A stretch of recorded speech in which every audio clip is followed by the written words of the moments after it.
The title of the paper is Theory of Vedic Interpretation with special reference to Siddhanjana commentary of T.V. Kapali Sastri.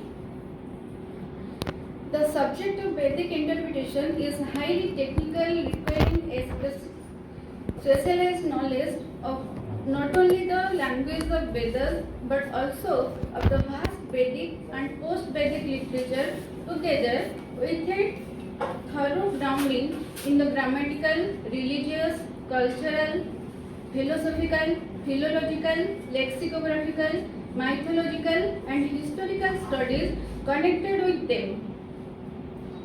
Even though the Vedas, being the most ancient and holy scriptures of the Hindus, have an important bearing on the religion, philosophy, art, literature, history and culture of the subcontinent. The interpretation of the Vedas should be academically pursued in an impartial and dispassionate manner to arrive at the truth. In this context, the present paper is proposed to analyze the interpretation theory of Kapali's Siddhanjana Bhashya. T.V. Kapali Sastri was an eminent Sanskrit scholar, author, translator and disciple of Sri Aurobindo. He has left an indelible mark on those who encountered him as friends, fellow seekers or disciples who have recorded his nobility and love in their writings. He has penned down what he learned and experienced under the auspices of his three gurus. They are Vasistha Ganapati Muni, Ramana Maharshi and Sri Aurobindo in his versatile writings, which act as a perfect guide for seekers of spiritual knowledge. Sastri was born in 3rd September 1886 in a traditional Vedic family at Mylapore, Tamil Nadu. He received his early education at home in Sanskrit under the guidance of his father Sri Vishweswar Sastri, who was a Sanskrit scholar at the Oriental Manuscript Library in Madras. After completing his education, he became a Sanskrit teacher at his school in Madras. At the age of 20, he came under the influence of Ganapati Muni, a prominent disciple of Ramana Maharshi and great scholar and poet who passed on his vast knowledge and learning to Sastri. The latter got deeply immersed in Vedic and Tantric studies and published books and articles in English, Tamil, Telugu and Sanskrit. After having been a disciple of Ramana Maharshi of some time, he went to Pondicherry in 1929 and became a disciple of Sri Aurobindo and the mother. He studied deeply Sri Aurobindo's philosophy and writings, especially his interpretation of Rig Veda, which he explored comprehensively in several books. The total works of Kapali Sastri, bounded in 12 volumes, named as Collected Works of Kapali Sastri. Kapali Sastri's commentary on the first Ashtaka of Rig Veda in Sanskrit is called Siddhanjana, is a monumental work. This remains until today the only spiritual commentary written for all the 21 suttas in the first Ashtaka of Rig Veda Samhita in Sanskrit language. Theory of interpretation. The Vedas do not reveal themselves directly. They unfold their mysteries only to those who are ready to think beyond the literal meaning presented in their words. This is known in Sanskrit as paroksha, or the implied meaning, which is presented as indirectly rather than as a direct understanding. According to T.V. Kapali Sastri, the dharmas, even the socio-religious customs, are rooted in the Vedas. The wise note that the Vedas are the treasure of divine knowledge, while some say that they are the feeder basin for the whole body of ceremonial rites. According to him, Veda has two portions. One is karma, is the earlier portion, and another is jnana or knowledge, the latter section. The Brahmins, including the mantra Samhita, are coming under Karma Kanda called Purva Mimamsa, and the Upanishads are the higher knowledge are Jnana Kanda called Uttara Mimamsa. According to the Karma Kandis, the mantras are meant for use in ritual. They are for purpose of sacrifice. This has been the verdict. Consequently, the mantras came to be treated definitely as limbs the Vedic rites. In this regard, Uppata and Mahidhara commented upon the mantras of Yajur, while others like Skandaswami and Venkatamadhava on Rigveda. Sayana and Madhava prepared complete commentaries with details of all the four Samhitas along with their Brahmans. To this, Sayan was of very great help. According to Shastri, the supreme Veda is only one. This is the ancient Rigveda. The rishis are remembered as the poets who composed mantra poetry. They composed suktas for the purpose of sacrificial rite. The rain, the fire, the sun, and the other gods are praised by them. These primitive rishis, usually out of fear and out of love as well. Some gods evident in nature, some even inanimated such as the elements, others who are created fancifully and praised as living ones. The gods are praised by means of suktas for the attainment of the many objects of desire by these primitive ancients men with likes and dislikes. Give Kapil Shastri's views on Mimamsakas. According to the usefulness of Brahmans in commenting upon the mantras, someone had to first comment upon the Brahmana along with the Aranyaka section so that the Samhita consisting of the mantras can be explained then with the citation of Brahmanas. But Sayana first commented upon the Brahmanas and then commented to explain the mantras accordingly, because the explanations of the mantras given in the Brahmanas are helpful for ritual. Here it is easily understandable that Kapil's conclusion is opposed with the Sayanic ritual. Here it is easily the Mimamsakas neither wrote any commentaries on the Mantra Samhita nor is there any need of it. Taking passages from Brahmanas and the opposite ones from the Smritis, the Mimamsakas have hewn excellent paths for determining the meaning. Their main object is study of dharma, not inquiry into the meaning of the mantras. This is why the Veda Samhita has not been commented upon or sought to be so done by any of the teachers of the Purva Mimamsa. Jaimini, the author of the Mimamsa Sutra, has not made any study of the interpretation of the mantras, nor has Sabaraswami, his commentator, nor Bhatta Kumarila or any other later Mimamsakas who have not paid thought to it. Kapil's view on Sayana.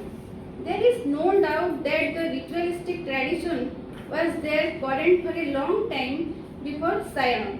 We learn from the Nirukta of Vyaska that knowledge of three kinds is obtained from the Vedas, that is, knowledge of material, knowledge of sacrifice, and the spiritual knowledge.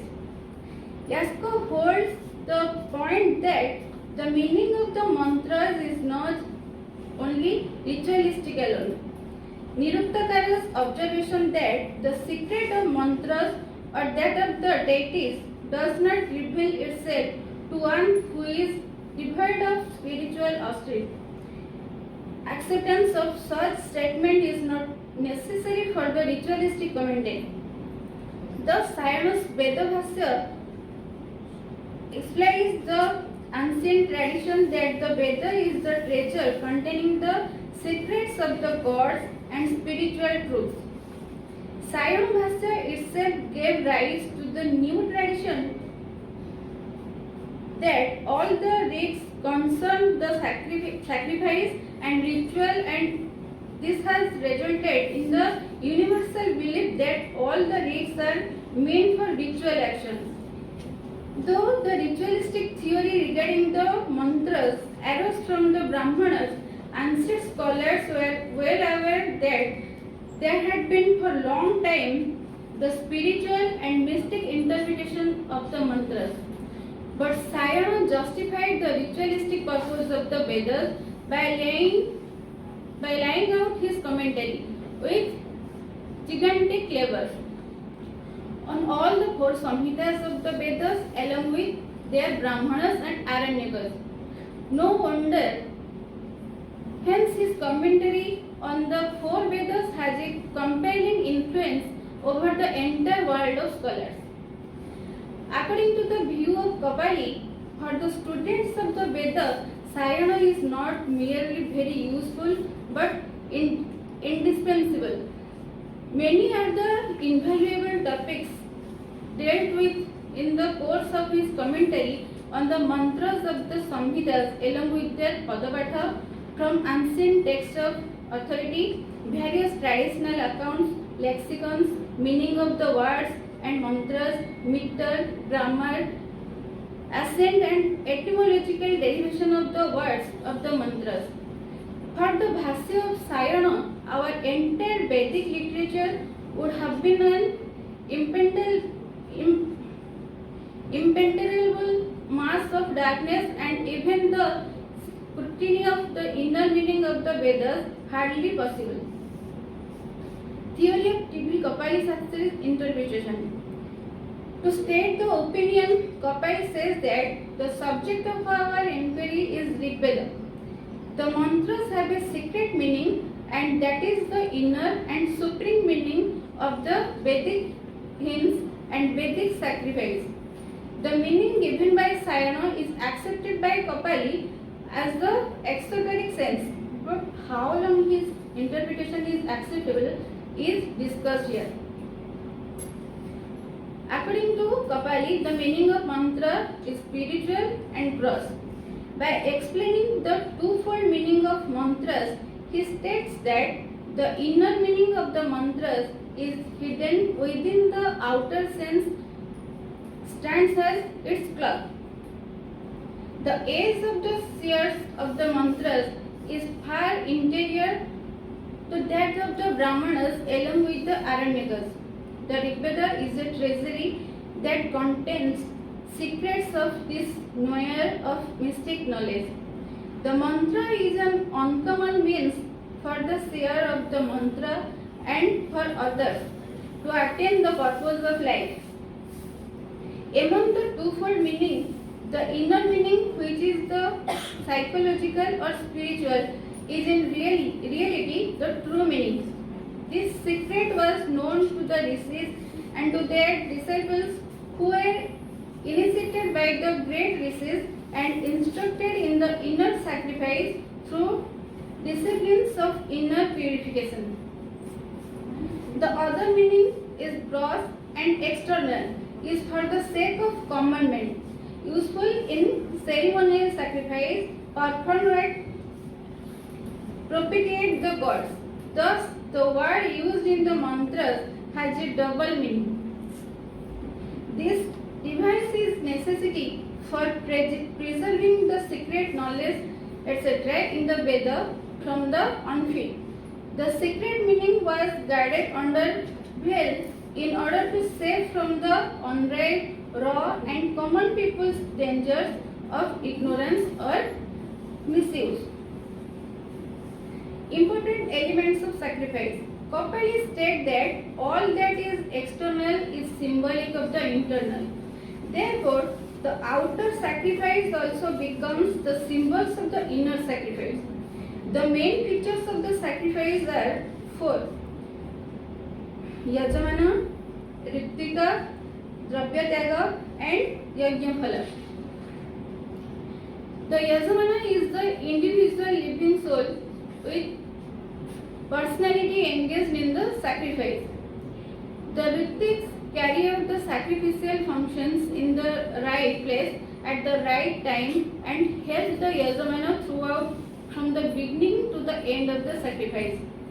There are four groups of Ritiks such as Hotru, Adharju, Udgatru, and Brahman. The Hotru group is the first of the four. The Hota recites the rites.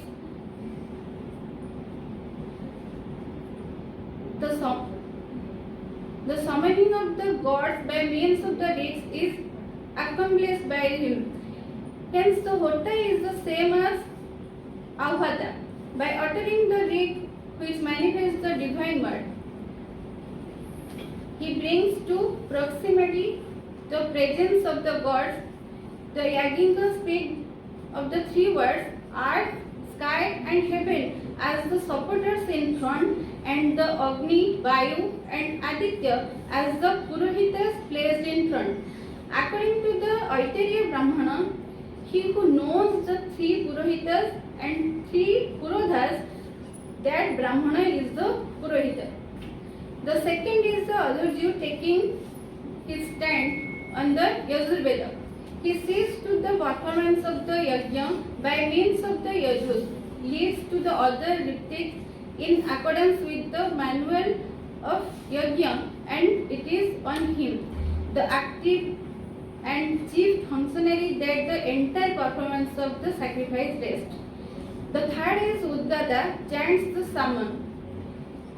He delights the god by chanting the Sama.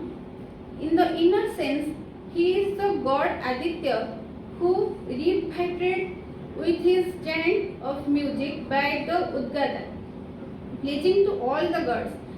Avert the many dangers, harms, and lapses from the Yajamana, makes him self-restored and leads him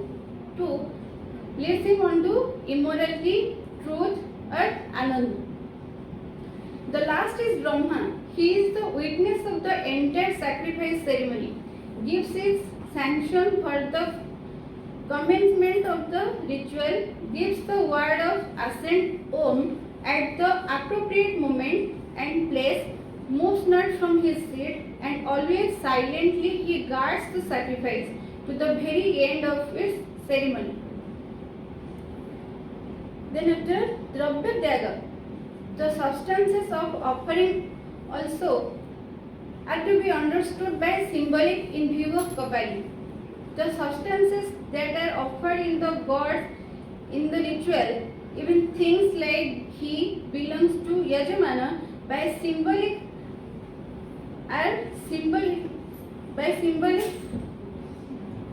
They are to be grasped following the meaning of the component parts of the term. The term Go means both cow and grey.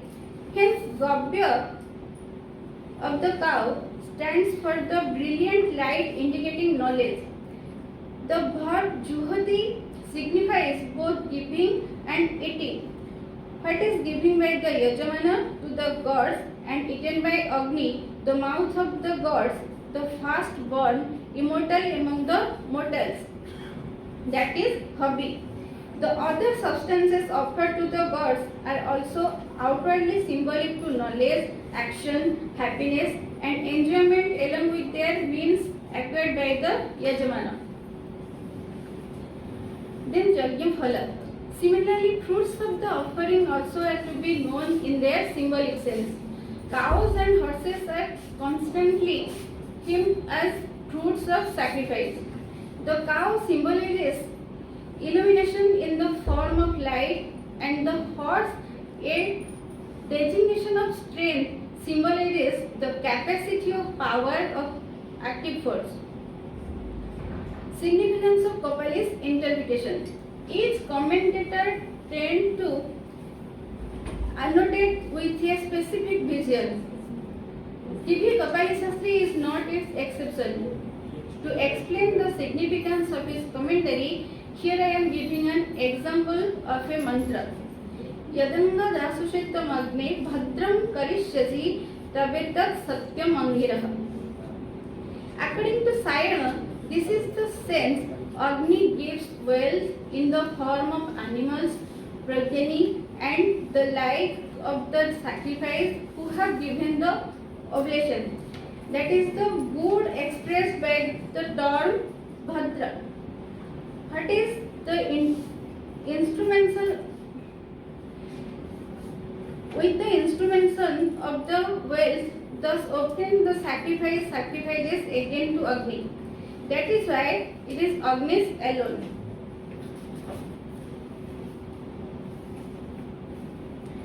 The happy good that is going to be done by the Yajamana, by Agni, is the truth of Agni alone.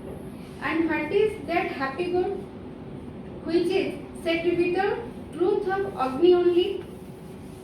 They assert on the strength of the utterance of the Brahmana that progeny, animals, money, house, and so on are all the happy goods. Bhadra. Maybe progeny, animals, etc. are the goods, but there is no doubt that in the Rigveda, Bhadra signifies only goods, something exacted connected with truth.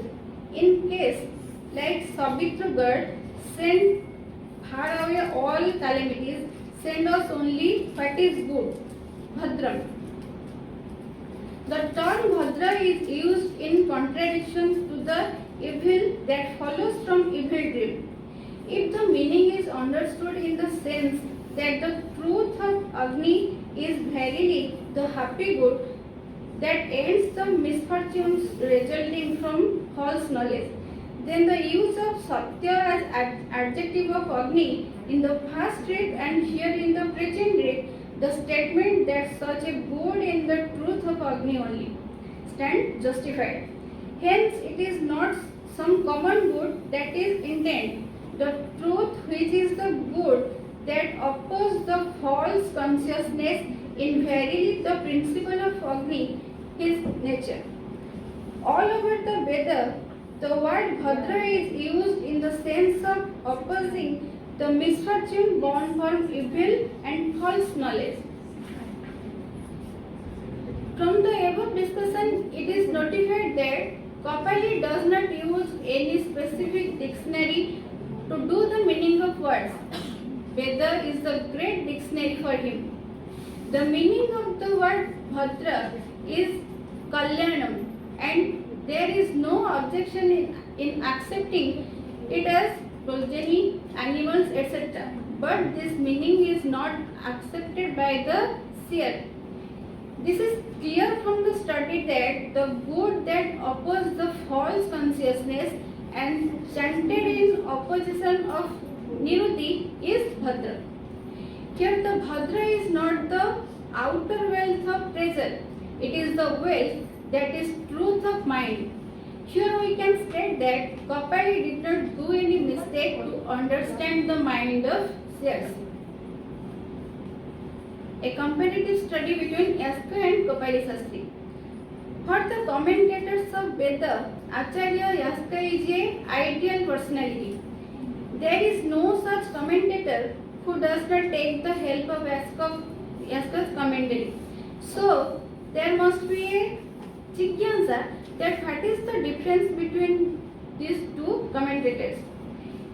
Here there is an example of a mantra for preparing a comparative study between Yaska and Kapali. Maho Arnaha Saraswati Prachetayati Ketuna Dhiyo Vishwa Virajati. Here the word Dhiya and Saraswati are defined differently by both the commentators as per their own concept. In this mantra, Yaska interpreted the word Dhiya as Pragyana. Other scholars like Kandaswami and Durga interpret as Karma or Pragyana accordingly. Whereas Kapali indicates it as Dhivrutischa means the circle of wisdom. Likewise, the word Saraswati is interpreted by Yaska as Madhyamika Vacham, which is appropriate for his Adidevika commentary. But Kapali interprets it as Vagdevi, means goddess of speech.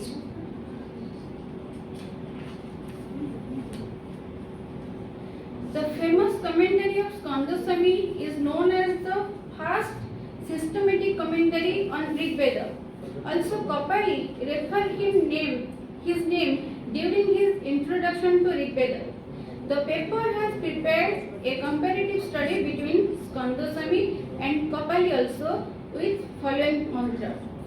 Agnihi purvevi risivihi jo nutanairuta sadevam eha bakshati. In the above mantra, the comparison shows that Agni as taken by Skandaswami as sacrificial fire, Yajna Agni, whereas Kapali said it as aspirations or Sankalpagni.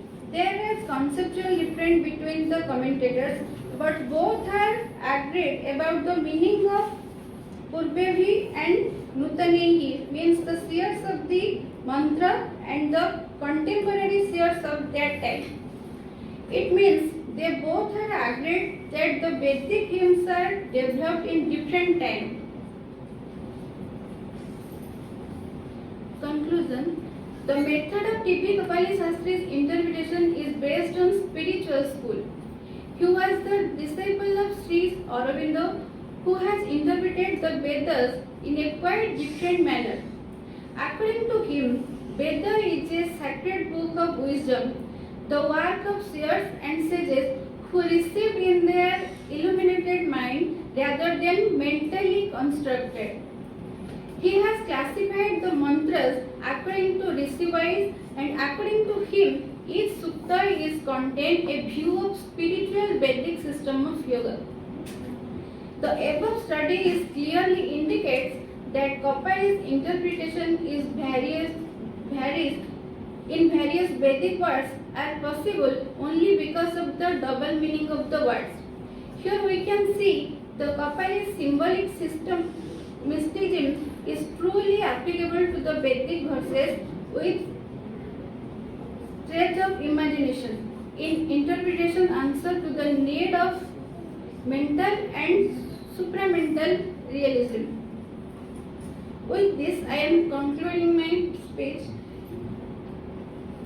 Humble pranam and grateful to Revered Her Holiness Swamiji for providing such opportunity to stand before the scholars galaxy.